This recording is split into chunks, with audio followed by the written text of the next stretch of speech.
بسم اللہ وصلاۃ وسلام علی رسول اللہ۔ ایک نام جو عام طور پر پوچھا جاتا ہے ذوحان، تو اس کا معنی کیا ہے اور کیا یہ رکھنا جائز ہے یا ناجائز ہے؟ تو یہ نام عام طور پر تین طرح پوچھا جاتا ہے۔ ایک یہ کہ ذال کے ساتھ، ایک زا کے ساتھ، اور ذال کے ساتھ جب پڑھتے ہیں تو ذال واو آنکھوں والی ہا اور الف نون، اور اسی طرح زا جب پڑھتے ہیں تو وہی اس زا کے بعد واو اور آنکھوں والی ہا اور الف اور نون، ذوحان اور ذوحان۔ یاد رکھیں یہ ذال کے ساتھ ہو یا زا کے ساتھ ہو، آنکھوں والی ہا آ جائے تیسرے نمبر پہ، تو اس طرح کے لفظ لغت کی کتابوں میں یہ ملتے نہیں ہیں، اور جب لغت کی کتابوں میں یہ لفظ نہیں پائے جاتے تو بے معنی سے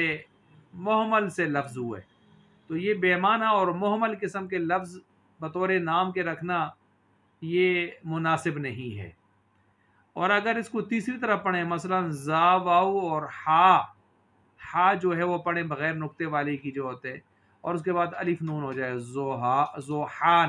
ذوحان، حان، تو یہ اس کا معنی ہوتا ہے ہٹنا، الگ ہونا، دور ہونا، ہٹانا، منتشر کرنا، اس قسم کے معنی اس کے بنتے ہیں۔ تو ظاہر بات ہے ان معنوں پر غور کر لیں، یہ نام بھی کچھ مناسب معلوم نہیں ہوتا، کیونکہ اس کے یہ جو معنی ہیں ہٹنا، الگ ہونا، دور ہونا، منتشر ہونا، یہ تو ایک نفرت والے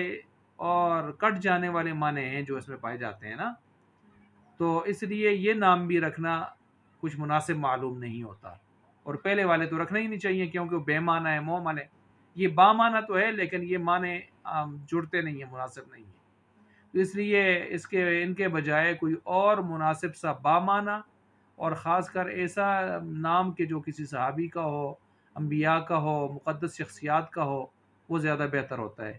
ان میں محمد نام، محمد عبداللہ، محمد عبد الرحمن،